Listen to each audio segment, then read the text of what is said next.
รายการข่าวนครหลวงเวียงจันทน์รายการข่าวนครหลวงเวียงจันทน์สบายดีท่านผู้ฟังที่เคารพที่นี่สถานีวิทยุกระจายเสียงนครหลวงเวียงจันทน์รายการข่าวนครหลวงเวียงจันทน์ประจำวันพฤหัสวันที่12มีนาคมปี2026ซึ่งมีข่าวที่สำคัญมานำเสนอต่อไปเชิญท่านติดตามรับฟังรายละเอียดคณะกวดการส่วนกลางภาคมอบใบยั่งยืนหน่วยผักปลอดภัยเข้มแข็งนักแน่นประจำปี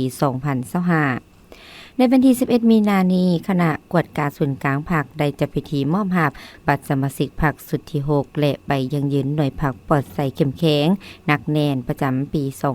2025ขึ้นที่สโมสรใหญ่คณะกวดการส่วนกลางภาคโดยการเป็นประธานของสหายบรรไซพงสวรรค์กรรมการกลุ่มการเมืองศูนย์กลางภาคคณะเลขาธิการศูนย์กลางภาคเลขาคณะภาคคณะกวดการศูนย์กลางภาคประธานคณะกวดการศูนย์กลางภาคมีบรรดาสหายของประธานคณะประจำภาคกรรมการภาคคณะหน่วยภาคพร้อมด้วยสมาชิกภาคพนักงานภายในคณะกวดการศูนย์กลางภาคเข้าร่วม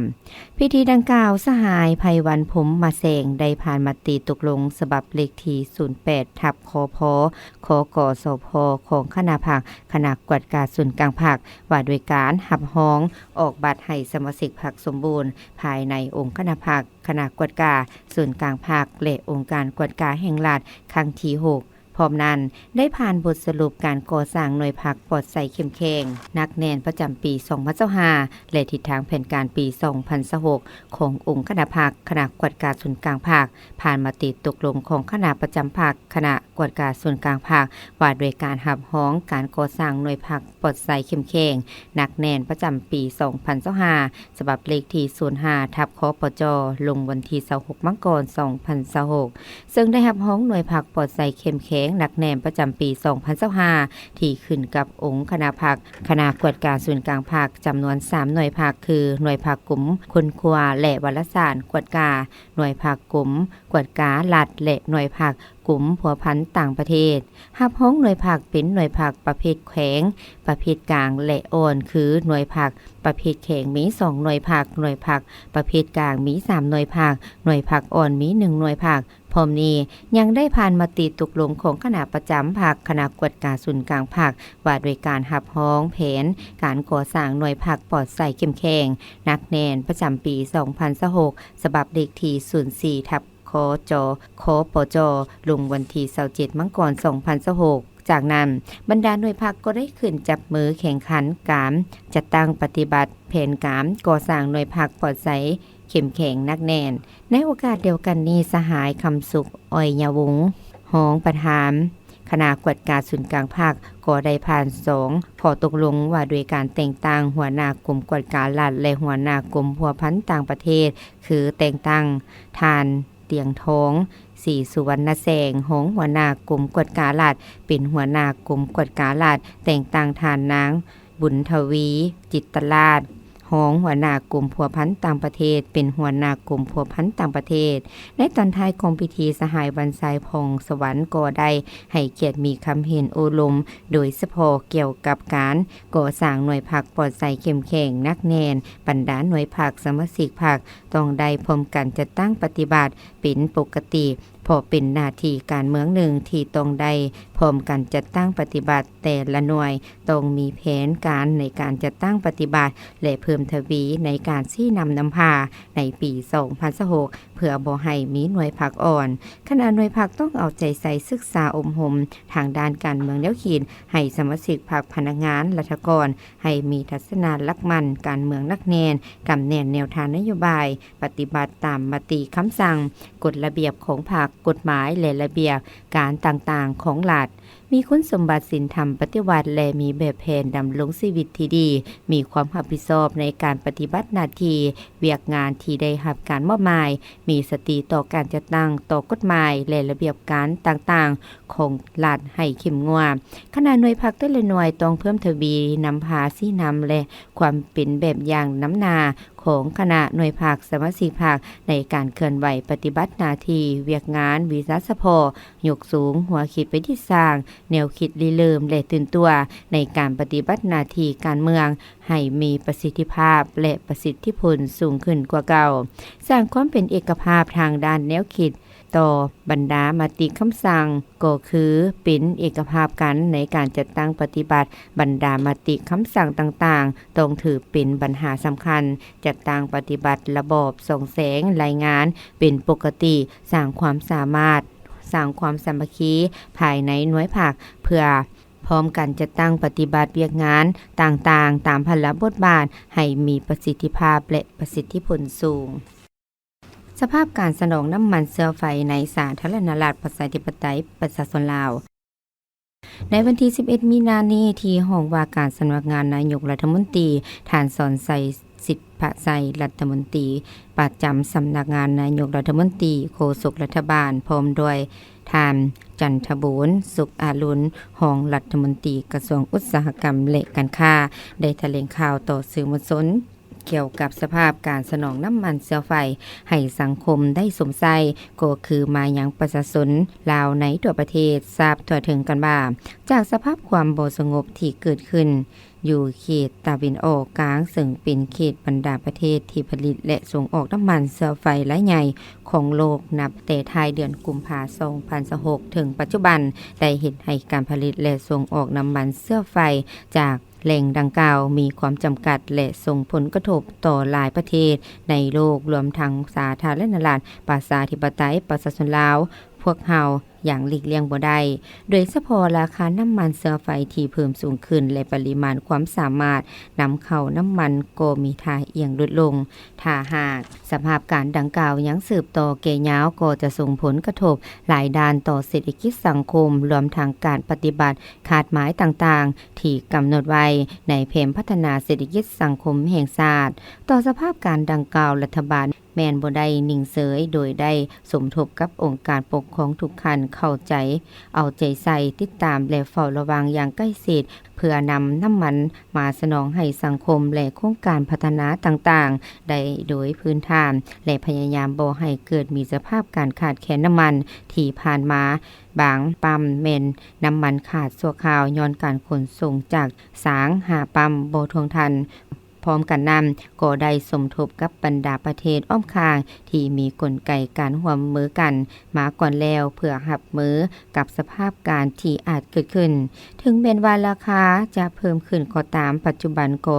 ยืนยันว่าการสนองน้ำมันภายในประเทศแม้นยังอยู่ในเกณฑ์ที่สามารถควบคุมได้และยังมีปริมาณสำรองที่เพียงพอสำหรับการสมใส่ในระยะหนึ่งการนำเข้าจากต่างประเทศสามารถสนองค่อนข้างได้ปกติที่สำคัญรัฐบาลได้มีมาตรการฉุกเฉินและเฉพาะหน้าเป็นต้นระยะ1หา30วันระยะ3หา12เดือนไว้แล้วซึ่งบรรดามาตรการดังกล่าวอาจต้องได้ปรับปรุงให้ละเอียดและแทดเหมาะกับการผันแปรของสภาพการในแต่ละวันทางจะได้สืบต่อติดตามและวางมาตรการแก้ไขปัญหาต่างๆในตัวหน้าอย่างหอบด้านหัดกุมและทันกับสภาพการดังนั้นในโอกาสนี้จึงเรียกร้องมายังพนักงานทหารตำรวจตลอดฮอดประชาชนบรรดาเผ่าจงช่วยกันประหยัดมัธยัสถ์ใส่ใจในสิ่งที่จำเป็นโดยเฉพาะแม่นการสมใส่น้ำมันเชื้อไฟการนำใส่ยานพาหนะโดยหันไปนำใส่รถไฟฟ้ารถสาธารณะโดยสารมวลชนและในต่อหน้ารัฐบาลจะพิจารณานโยบายปิ่นออมสินการเฮ็ดเวียกแบบทั้งไกลเป็นต้นในขณะเดียวกันก็เรียกร้องมายังบรรดาผู้ประกอบการธุรกิจต่างๆจงอย่าได้ฉวยโอกาสขึ้นราคาสินค้าตามลำพังใจหรือกักตุนสินค้าก็คือน้ำมันเชื้อไฟ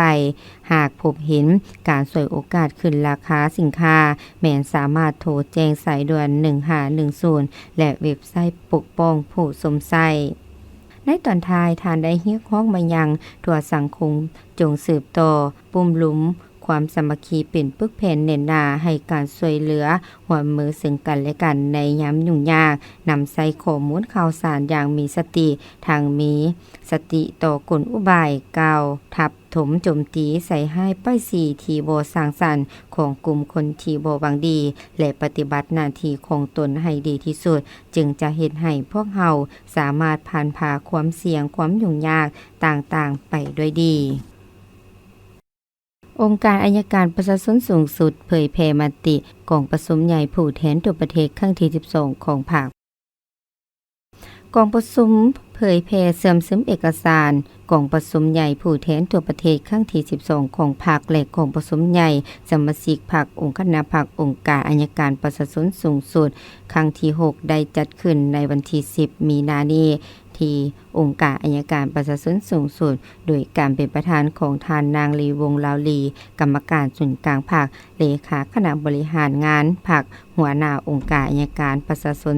สูงสุดมีบรรดาสหายคณะประจำคณะบริหารงานภาคคณะหน่วยภาคคณะนำกรมพนักงานหลักแหล่งขององค์การอัยการประชาชนสูงสุดและองค์การอัยการประชาชนท้องถิ่นเข้าร่วมในพิธีสหายบุญทันบุญทวีไลหงเลขาคณะบริหารงานภาคของหัวหน้าองค์การอัยการประชาชนสูงสุดได้ให้เกียรติเผยแพร่เนื้อในสำคัญโครงการการเมืองและรายงานการเมืองของกองประชุมใหญ่ผู้แทนทั่วประเทศครั้งที่12ของพรรคและกองประชุมใหญ่สมาชิกพรรคครั้งที่6ขององค์คณะพรรคองค์การอัยการประชาชนสูงสุดในกองประชุมครั้งนี้สหายคำเพชรสมวรจิตคณะประจำพรรคของหัวหน้าองค์การอัยการประชาชนสูงสุดได้เผยแพร่เนื้อในจิตใจสำคัญมาติกองประชุมใหญ่ผู้แทนทั่วประเทศครั้งที่12ของพรรคมาติกองประชุมใหญ่สมาชิกพรรคครั้งที่6ขององค์คณะพรรคองค์การอัยการประชาชนสูงสุดแผนพัฒนาเศรษฐกิจสังคมแห่งชาติ5ปีครั้งที่10 2026-2030 ติดพันกับแผนพัฒนาเวียกงานอัยการระยะ5ปีต่อเนื่องในเอกสารที่ได้เผยแพร่และเสื่อมซึมที่กล่าวมาข้างเทิงนั้นสหายนางลีวงลาวลีได้เรียกร้องให้บรรดาสหายคณะพรรคสมาชิกพรรคและพนักงานหลักแหล่งขององค์การอัยการประชาชนสูงสุดจงพร้อมกันยกส่งความรับผิดชอบการเมืองเอาใจใส่คนคว้าเสื่อมซึมและจัดตั้งพันขยายมาติกองประชุมใหญ่สมาชิกทั่วประเทศครั้งที่12ของพรรคประชาชนปฏิวัติลาวและมติกองประชุมใหญ่สมาชิกพรรคครั้งที่6ขององค์คณะพรรคองค์การอัยการประชาชนสูงสุดเข้าสู่เวียกงานตัวจริงให้เป็นรูปธรรมพร้อมกันอยู่แห่งการพันขยายและจะตั้งปฏิบัติตัวจริงเฮ็ดให้กลายเป็นกระบวนการอันกว้างขวางของมหาชนของทั่วสังคมเพื่อนำเอาผลประโยชน์ตัวจริงมาให้ประเทศชาติและประชาชนก็คือเฮ็ดให้การนำพาปกปักรักษาและพัฒนาประเทศชาติไปถูกต้องตามทิศที่ได้กำหนดไว้อย่างนักแน่นอกจากนี้สหายยังได้เน้นหนักบางปัญหาสำคัญที่เป็นเวียกงานจุดซุ่มในต่อหน้าดังนี้สมใส่เวียกการศึกษาอมหมการเมืองนำพาแนวคิดให้ทันแถวสมาชิกพรรคพนักงานอยู่ในความรับผิดชอบของตนทั้งอยู่ส่วนกลางและท้องถิ่นให้เสริมเสริมกำแนนแนวทางนโยบายติดพันมติต่างๆของพรรคอย่างลึกซึ้งเอาใจใส่เวียกงานก่อสร้างพรรคให้มีความเข้มแข็งโดยสมใส่การสร้างหน่วยพรรคปลอดใสเข้มแข็งหนักแน่นบนพื้นฐานการสร้างพรรคใน4ด้านให้มีคุณภาพสูงขึ้นตามลำดับสมใส่ปรับปรุงกงจากการจัดตั้งให้เข้มแข็งและให้เป็นระบบครบสูตรสืบต่อเวียกงานการก่อสร้างรากฐานการเมืองตามทิศ3สร้างนำพาซี่นำเวียกงานติดตามกฎกาการปฏิบัติกฎหมายและการสั่งฟ้องผู้ถูกหาขึ้นศาลให้บรรลุคาดหมาย95ส่วนห้อยขึ้นไปของการแก้ไขคดีและรับประกันให้ศาลพิจารณาเอาตามคำแถลงบรรลุ95ส่วนห้อยขึ้นไปในแต่ละปี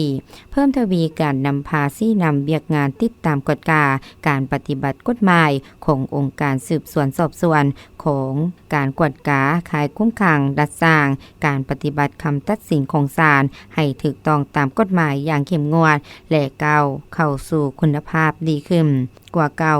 การหันเป็นทันสมัยในเวียกงานอัยการประชาชนการปรับปรุงและพัฒนาหากฐานข้อมูลที่ทันสมัยและการพัฒนาพื้นฐานโครงล่างอย่างมีจุดสุ่มสืบต่อสร้างกฎหมายนิติกรรมไต่กฎหมายจำนวนหนึ่งเป็นต้นแม่มปรับปรุงกฎหมายว่าด้วยการดำเนินคดีอาญาสร้างกฎหมายว่าด้วยหลักฐานปรับปรุงรั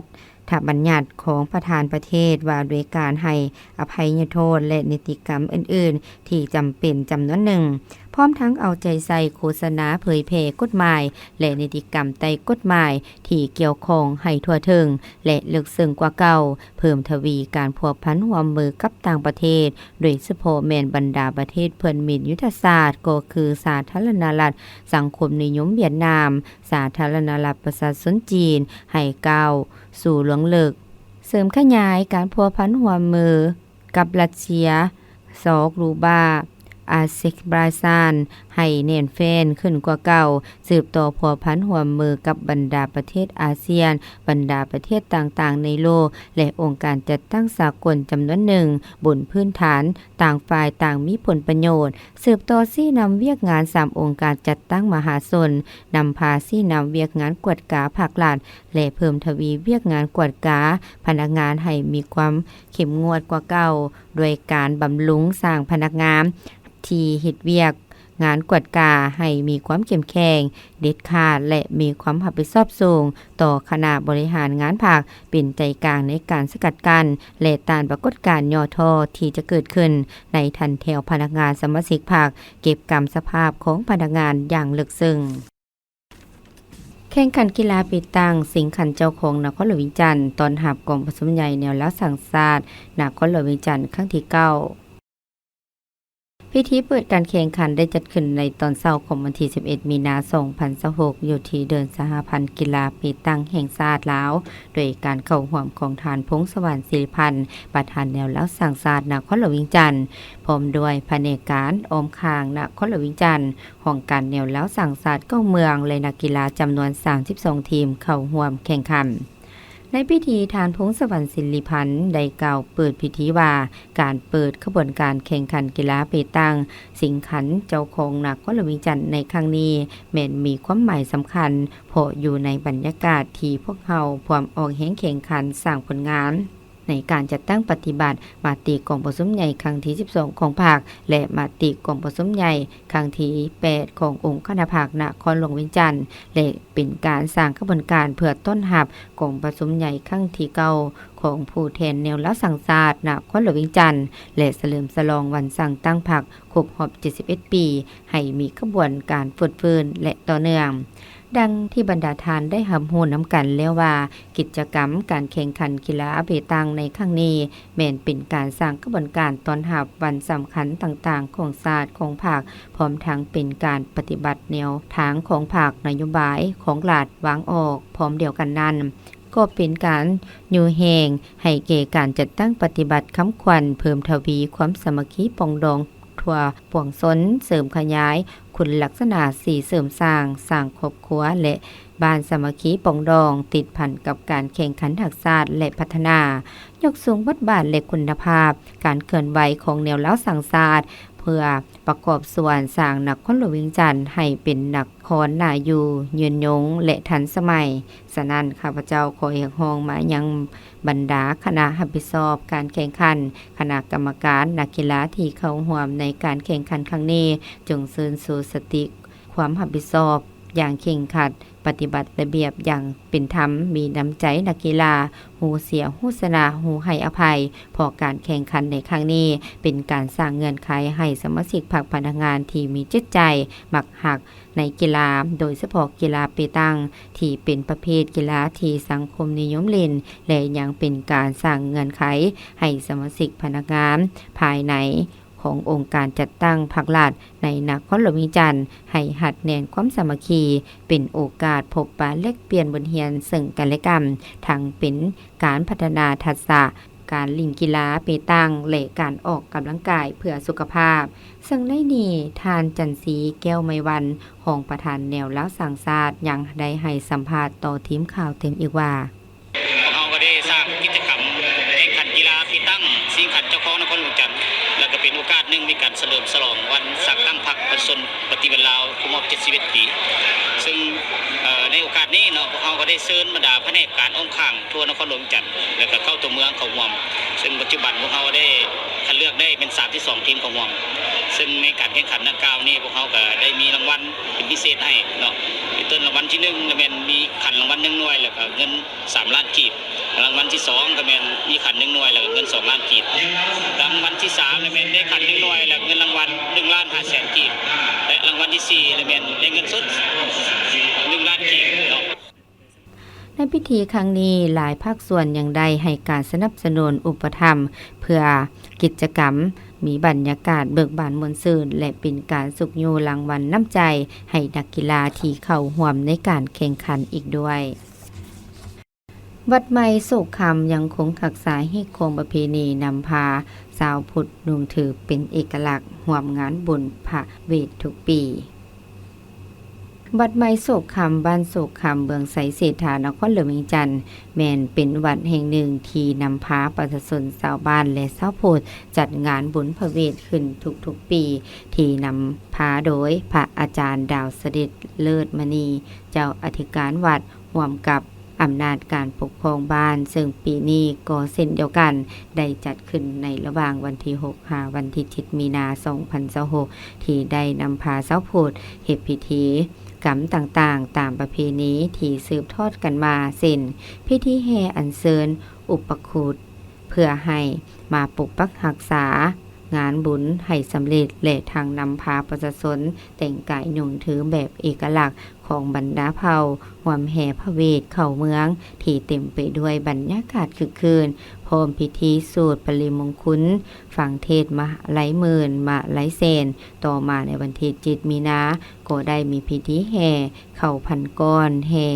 แต่ตอนเช้ามืดและพิธีตักบาตรถวายทานพร้อมทั้งรับฟังเทศน์สังฆราชและฟังเทศน์พระเวทตลอดทั้งวันที่เห็นได้ถึงความสามัคคีของประชาชนที่มาร่วมงานได้พร้อมเพรียงกันเตาโหมและร่วมทุกกิจกรรมอย่างคึกคืนม่วนซื่นในโอกาสนี้พระอาจารย์ดาวเสด็จเลิศมณีเจ้าอธิการวัดใหม่โศกคำก็ได้ให้สัมภาษณ์ต่อทีมข่าวว่าบุญพระเวทหรือบุญมหาศาสตร์แม่นถือเป็นปางบุญใหญ่ของศาสตร์ลาวเฮาที่เคยปฏิบัติกันมาแต่ดนนานจนกลายเป็นฮีตของประเพณีและวัฒนธรรมอันดีงามของศาสตร์ซึ่งจัดขึ้นในเดือนที่3หรือ4ตามฮีตของประเพณีฮีต12ของ14มีเรื่องราวหรือประวัติความเป็นมาตามความเชื่อถือเกี่ยวกับการสร้างบารมีของพระพุทธเจ้าในศาสตร์สุดท้ายของเพิ่นก่อนจะเป็นพระโพธิสัตว์ซึ่งถือเป็นวรรณคดีสั้นยอดของลาวเฮาเป็นปริศนาธรรมที่สั่งสอนสังคมให้รู้ถึงบาปบุญคุณโทษจำแนกได้อันใดผิดอันใดถูกสอนสังคมให้รู้จักการเสียสละแบ่งปันการเสริมสร้างความสามัคคีหักแพงเป็นอันหนึ่งอันเดียวกันช่วยเหลือซึ่งกันและกันเพื่อพร้อมกันสร้างสาประเทศชาติและพุทธศาสนาให้ห่วงเหืองไปพร้อมๆกันซึ่งกิจกรรมหลักๆได้แก่การเสริญพระอุปคุตการแห่พระเวทเข้าเมืองแห่เข้าพันก้อนการฟังเทศนาเรื่องพระเวทภายในงานยังมีการขบงานและแสดงศิลปะวรรณคดีซึ่งในนี้ทานพระอาจารย์ดาวเสด็จเลิศมณีเจ้าอธิการวัดใหม่โศกคำยังได้ให้สัมภาษณ์ต่อทีมข่าวตื่มอีกว่าบุญพระเวทเป็นบุญปางหนึ่งในฮีต12ของเฮาโดยเฉพาะบุญพระเวทนั้นจะเน้นการเทศ13กันเพื่อสาธยายเรื่องเล่าของพระเวสสันดรที่บำเพ็ญบุญกุศลโดยเฉพาะการให้ทานพระเวสสันดรบ่งบอกบทบาทความสำคัญในสังคมลาวโดยเฉพาะผู้เป็นพระเวสสันดรก็ดีผู้เป็นนางมาที่ก็ดีและพญาศรีสนไส้นางพุทธดีก็ดีบ่ตลอดฮอดลูกหลานญาติพี่น้องของเพิ่นและบริวารของเพิ่นนั้นบ่งบอกการพัฒนาทางประเทศชาติบ้านเมืองโดยเฉพาะการพัฒนาทางด้านสังคมนั้นต้องอาศัยผู้ที่มีคุณธรรมมีจริยธรรมที่งดงามคือดังพระเวสสันดรบ่ถือเอาของร่วมถือเอาผลประโยชน์ส่วนร่วมเป็นใหญ่หรือว่าถือเอาเวกลักเวกหลวง ในสำคัญในการพัฒนาบ้านเมือง คือดังกับพระเวทเห็นคนทุกข์ยากลำบากเห็นไฟฟ้าราษฎรที่ดำเนินชีวิตขัดสนนั้นพระเวทสันดรจะมีแนวทางปฏิบัติคือการให้ทานบริจาคช่วยเหลือสังคมเหล่านั้นให้คนอื่นถึงความสุขความเจริญและสำคัญที่สุดพระเวทสันดรต้องมีคุณธรรมหรือว่ามีศีล5เป็นปกติโดยเฉพาะเพิ่นออกเดินดงเดินป่าไปบำเพ็ญบุญกุศลนั้นรักษาศีล5ศีล8บ่ฆ่าสัตว์ตัดชีวิตหรือว่าบ่ทำลายอาฆาตบาดหมางซึ่งกันและกัน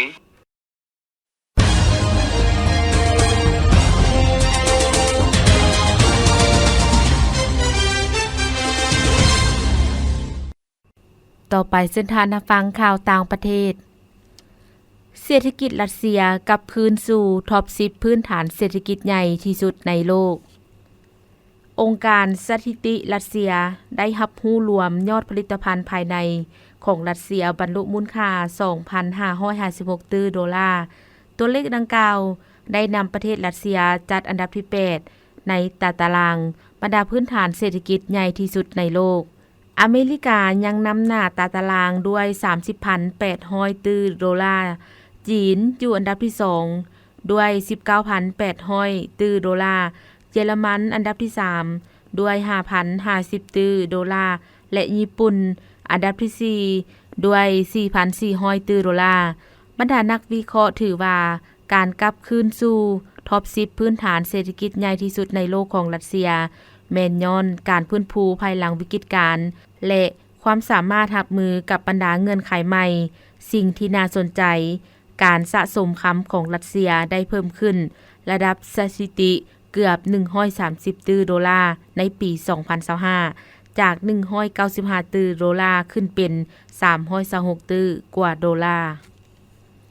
สาธารณรัฐเกาหลีจะใช้ระบบกำหนดราคาน้ำมันเชื้อไฟสาธารณรัฐเกาหลีวางแผนที่จะจัดตั้งปฏิบัติระบบกำหนดราคาน้ำมันเชื้อไฟภายในประเทศในอาทิตย์นี้เพื่อป้องกันการขึ้นราคาผลิตภัณฑ์น้ำมันและรับประกันการคาดคะเนราคาได้หลังจากราคาน้ำมันดิบทั่วโลกเพิ่มขึ้นสูงท่ามกลางการขัดแย้งในตะวันออกกลางเพิ่มทวีความรุนแรงขึ้นรายงานระบุว่าถ้าหากมีการจัดตั้งปฏิบัติสาธารณรัฐเกาหลีจะนำใช้ระบบกำหนดราคาน้ำมันเชื้อไฟสูงสุดเป็นครั้งทำอิฐในรอบเกือบ5ทศวรรษนับตั้งแต่วิกฤตการน้ำมันครั้งที่2ในกลางซุมปี 1970 โดยราคาน้ำมันเชื้อไฟในสาธารณรัฐเกาหลีได้ถูกกำหนดโดยกลไกตลาดนับตั้งแต่ประเทศได้เปิดเสรีราคาน้ำมันเชื้อไฟในปี 1997 ข่าวพยากรณ์อากาศพยากรณ์อากาศประจำวันที่ 12 มีนาคม 2026 ความกดดันสูงของอากาศเย็นยังสืบต่อปกคลุมอยู่ทั่วทุกภาคของประเทศลาวด้วยกำลังปานกลางสมทบกับกระแสลมตะวันออกเฉียงเหนือพัดปกคลุมซึ่งจะเฮ็ดให้อากาศจะเย็นหาหนาวเย็นในตอนกลางคืนหาตอนเช้าอยู่แขวงภาคเหนือแขวงไส้สมบูรณ์และเขตภูเพียงบริเวณพร้อมจะมีฝนตกฟ้าร้องฟ้าเหลื่อมในระดับคอยหาปานกลางและจะมีลมพัดแรงอยู่แขวงภาคเหนือและภาคใต้พยากรณ์อากาศแต่เวลา 7 โมงของวันที่